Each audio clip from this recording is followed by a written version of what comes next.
Hey guys, what's going on? Justin Silva here from Breakdown Soccer, and today we're going to be doing a match analysis from July 18th, 2014. Highlights between the under-20 men's national team versus Australia. Here we go. Now we have Australia in yellow, men's national team in red.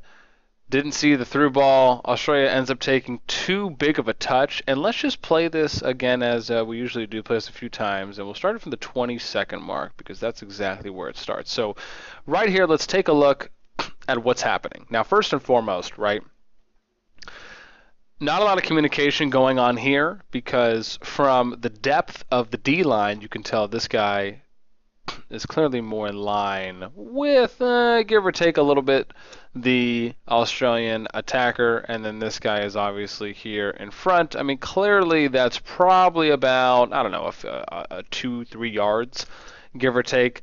It seems as though this guy is probably for sure offside due to the fact that his shadow is right about here. If you see this line, there's like a shadow line here, right? And you can actually see it pretty clearly up here.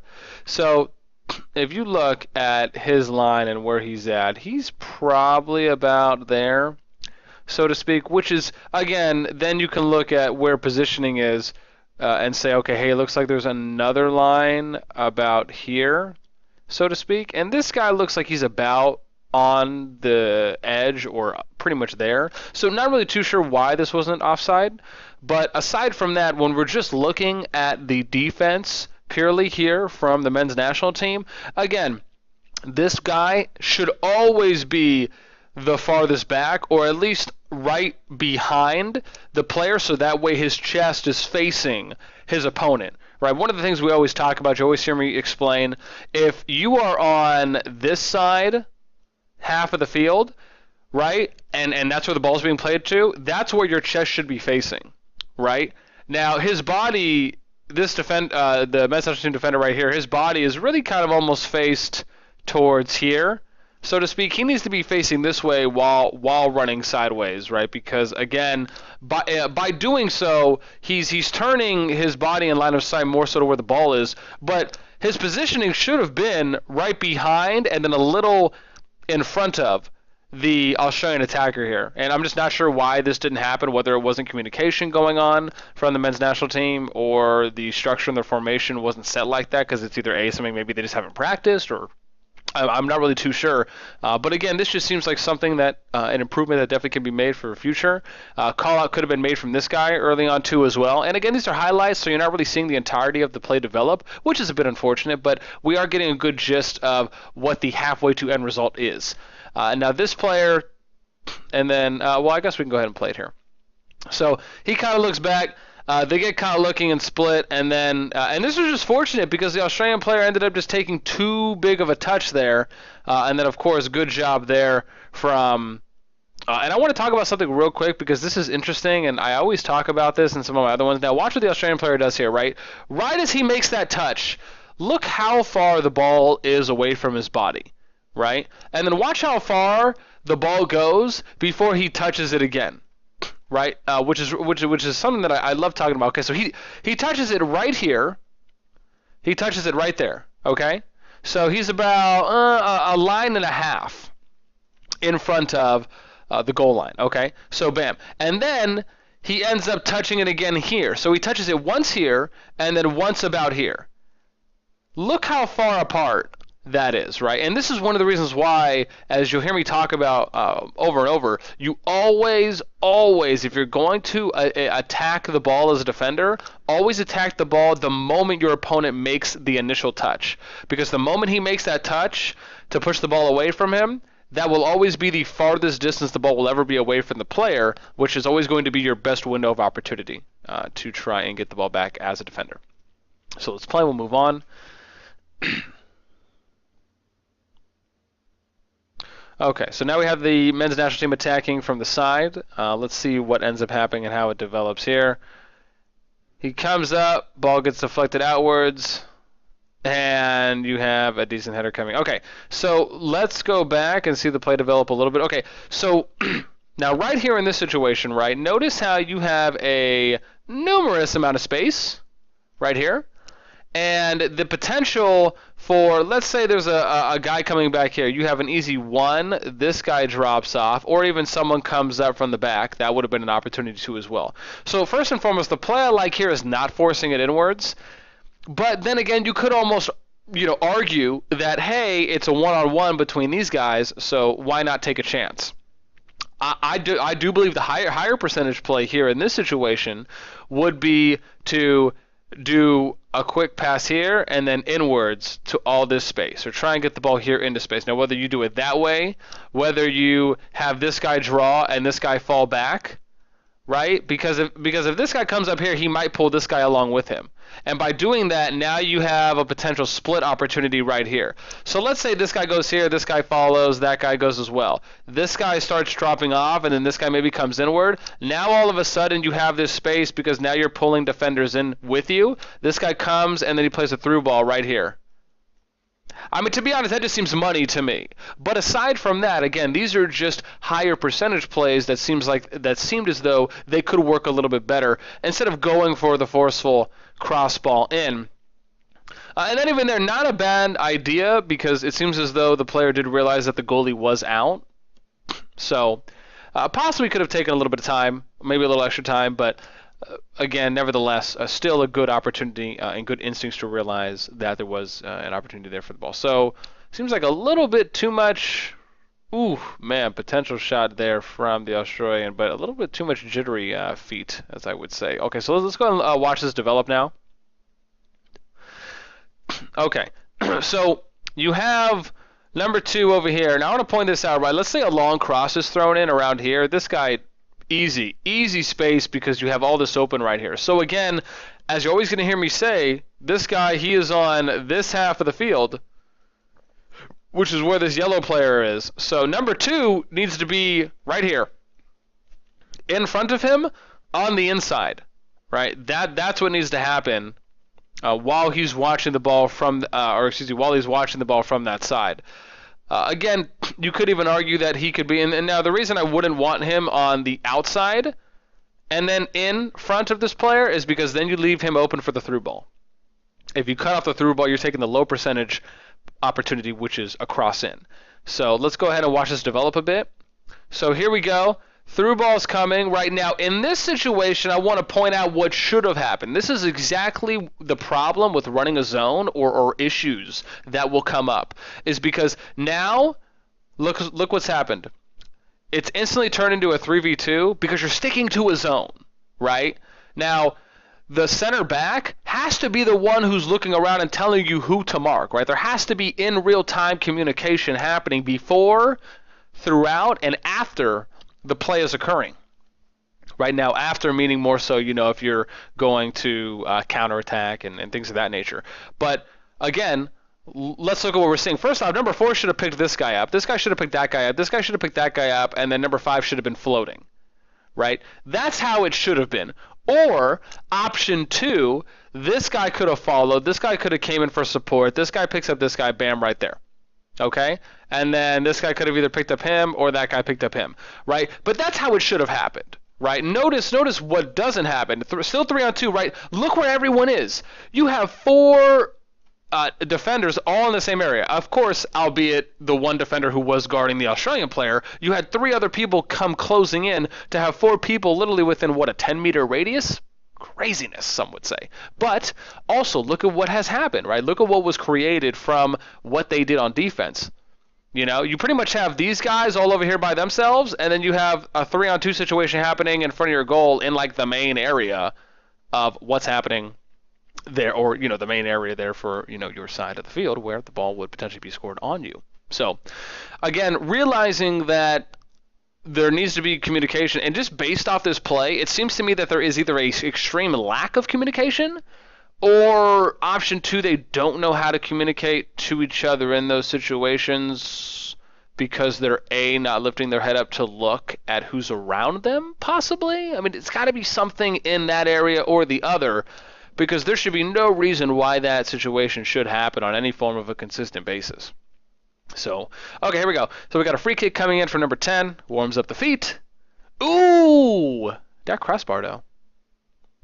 Good strike. All right. Ooh, wow, almost seems like it hit the corner. Now I want to play this. Look at the concentration, though, that I would say, which I actually really like. Heads all the way down, a full strike through. It looks like as though it pretty much hit the exact corner. Okay, so here we go on the run through now.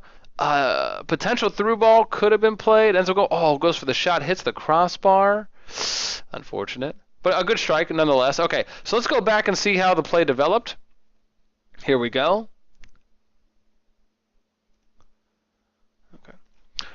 Okay, so I'm going to pause it right here.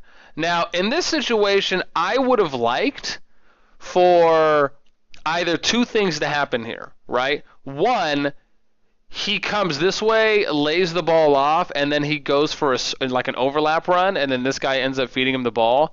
Or option two, what should have happened is this guy should have been sprinting this way. The reason why he should have been sprinting wide is because then you're drawing the defenders away and you're creating space here for this guy to go here and then dribble right into space. You have to think about that as how can you change the defense, or how could you draw attention away from the dribbler to create space for him when you don't have the ball? You have to think of it.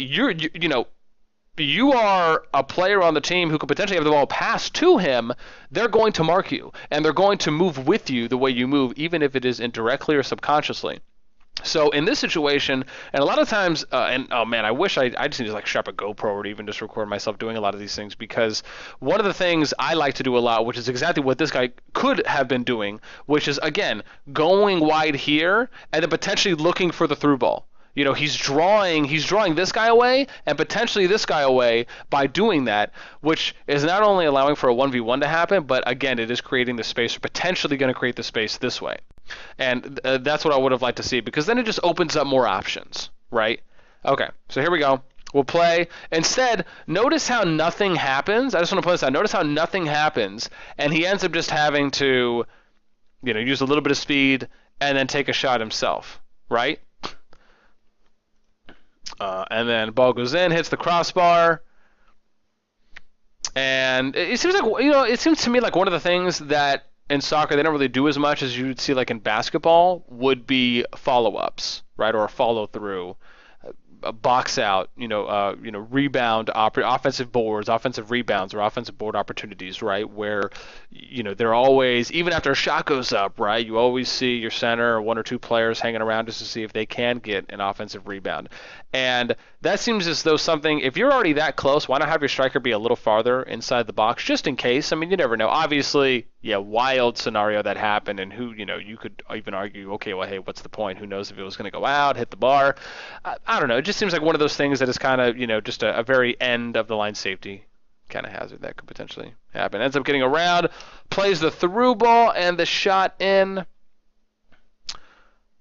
I'm not sure why he didn't pick it up or pick the ball up, because he did shoot it and then he kicked it out. I don't know why he didn't grab it. If I just totally did a noob thing right there and say something not too bright, and maybe there's a reason why he can't grab it, like maybe it's a volleyball rule or something where the goalie only gets one touch max and then he has to set the ball for the spiker. I don't know. Again, if that's the case, someone is more than welcome to correct me on that one. Okay, so let's go ahead and go over what happened here. So, okay, he's bringing up the center line. Don't know why the through ball wasn't already done.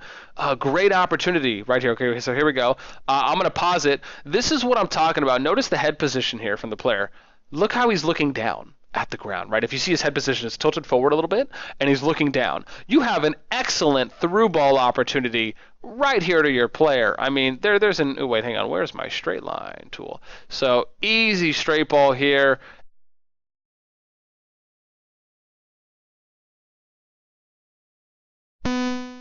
Okay, we're back. And as I was saying, this guy could easily make a through ball run here, and this just seems as though the highest percentage option that could happen to me, that could happen for this team, not to me, but thank you so much. And again, it's very easy for other people to say too, is, well, hey, you're looking at the match right post game, and you're analyzing it after the fact. But at the end of the day, there's a lot of things that we have to be able to point out in film and review so that we can consistently do things on a more regular basis in the future, of course, to apply these real-time improvements the very next day, which is very easy to do. It's all just about being self-aware and self-conscious of what you're doing, thinking in real time, right? using more mental skill instead of relying on instinct. And so in this situation, I would just say for this guy, it seems as though a habit of his might be to be looking down at the ball consistently. Or better yet, this guy didn't even call. I don't even think I see his hand up. Who knows if he even yelled at the guy? Let's look. Hand up? No, he's not. It's almost as though he's trying to telepathically tell him with some sonic brainwaves or something, I'm not too sure, hey, I was open, but there was nothing there. I don't know why the hand wasn't up, or he just didn't yell through ball, or play through. Or better yet, why did number 7 not lift his head up to look for the potential higher percentage play that I would have liked to see? Right? Those are the two biggest questions. One, why was there no communication from number 10? It seemed like. Number 2, why did number 7 not lift his head up? So, okay, here we go. Now we are on men's national team's second half. Their side looks like a strike there. Oh my! Ay caramba. Man, that was the second post and it ricocheted off his head. Hilarious in its own right. Okay, let's look at how the play develops. Okay, attack. And so this is my thing, right? I want to point this out. Notice how when they're panning, as they're panning right to get us more in line with a visual, that you only see you see the men's national team players taking their time and then they start sprinting. No, you should have already been pushing the defensive line for either a potential through ball play or even a cross here wide for 24-2 as well, because there could have even been an easy just I guess a rainbow or a curve arch ball played, even if it was like something like this over into some space over here. That would have even been a possibility. So just to kind of give you an idea of what I'm talking about, right? Okay, so here we go. Look at what I'm talking about. Okay, so pay attention to these two guys right here. Notice how they start slow and then they sprint, right? So slow, slow, slow, slow, slow, now sprint, now sprint, now sprint, now sprint, right? Why wasn't that happening initially? When you do it late like that, you're already allowing the defense time to react and get into position.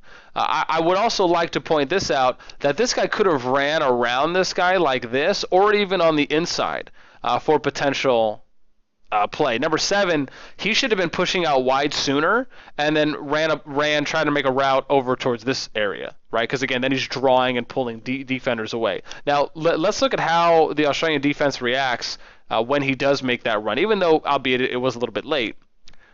Okay, so let's see what happens. So here's the run, and notice how this guy, again, he looked at him a little bit. This guy looked at him a lot more, right, when they were looking at this player. Notice how he probably could have drawn them a little more towards his way if he would have ran sooner and started. And again, there's only, of course, always the potential for that happening, and then of course the potential for it not. But it's a lot higher if you're making the run earlier to make it seem as though the ball is potentially going to be played for you. Even if you have your hand down calling for it, even if the ball isn't passed to you, you're being used as a decoy ultimately.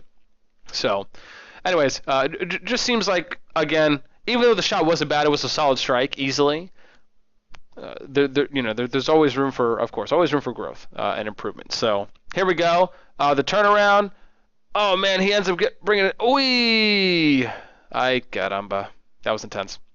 Okay, let's play this one more time and see what. Okay, so, oh man, I want to point this out. Okay, so right here. Oh, I'm so happy this happened. Okay, so ball's played to this guy. Why isn't this guy over here? Right? I mean, again, the first thing you're normally taught is to, when you're receiving, you're turning the ball.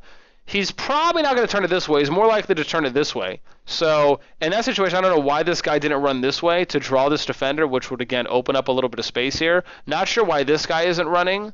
This guy's all the way. It's one of those things where you're allowing, right? I mean, you have these rondo elements that we're seeing right now, right? Where you have 1, 2, 3, 4, 5, 6, and then you have 2 reds in the middle. But there's no options being created because, again, I mean, I understand that's where the pass came in, but this guy should have already been making a run. This guy could have ran overlap or something, or even after the ball was thrown in, right? 13 could have ran overlap. That was an option. This guy could have ran that way. This guy could have ran that way. This guy could have drawn a little bit. I mean, again, just by moving yourself, you're opening up the field, and you're creating an option for the person who has the ball, right, to pass it to. So that way they don't have to do all the work like this guy did. Again, and here, notice number 13, right? Notice how slow he is to get off the start. And again, now, again, this isn't a bad thing, but it's in a different. Okay, so look, he throws it in, right? Notice what he does. 3 seconds go by before he moves after he throws the ball in. You should throw the ball in and instantly run. Because then what would have happened is this guy probably would have been drawn off him in maybe a second. So again, right, always thinking about these opportunities that we can create for ourselves. And then right here, I mean, I understand that was juicy. I would have easily taken another touch, right? Because he gets through and takes the shot. He, again, I mean, I would just say be more self-aware in that moment, right? A little more self-control, again, to make sure that you're taking more quality touches. Good shot, though. Good strike as well. So, all right, let's see how that play developed for what we have. So, okay, yeah, so even right here, right, I'm not sure why he ran inwards. Like, he was here, and there was an opening for him to sprint for a through ball to be played, but he ends up going around. And notice, it's pretty much, what is this, like a 2v7? I don't get it. I don't get it. It just, it makes no sense why they have to work that hard. Right, and again, quality strike, because if he didn't tap it, there's a good chance that ball would have went right under the crossbar. But still, just notice how much harder that they have to work. Just notice how much harder they have to work for themselves, right? Because of the fact that they are either A, not lifting their head up to look for options, B, not communicating with or calling for the ball, whether it's a hand gesture or it's vocally. Number 3, lots of options that could be created just by playing the decoy role, right? Or spreading yourself out and running a route that could either end up being utilizing you as a decoy, so that way an option opens up, or you're being used, or you're running the route, and even though you're acting as a decoy, there then becomes an opportunity for you to have, to have the ball played to yourself, right, or played to you. So think of it like that, right? And then on defense, there was the one thing that we saw too as well, where there was barely, I mean, you didn't even see any of the defenders point who to mark to. I mean, that should just be, I would assume that should just be basic fundamental play right there, and knowledge that everyone on defense should have. It's like the guy who's in the center or the farthest back should be the one making the play or making the call. Because if you're in the center, right, if you're your inside left or inside right fullback, those two people should be the ones, calling out for, who your right fullback, your right outside, or your left outside fullback should be covering, or vice versa, right? Who's ever kind of centered should be making that call, because you're going to be the one who has the best line of sight and view, right, and peripheral view too as well. So, aside from that, I hope you guys enjoyed. This one's a little bit longer than the other ones I did. I'm still going to be trying to average them out at around 15 minutes, but I do hope that you guys either found it beneficial, and as always, I do appreciate feedback, and I think that's it. I'm going to end it right there. If you have any questions, please feel free to contact me. I'll have some details in the description down below. I would love to know, of course, what everyone thinks, so make sure you leave a comment in the box below. And I think, yeah, as I said, that's it. Again, I'm Justin Silva from Breakdown Soccer. We'll catch you guys next time.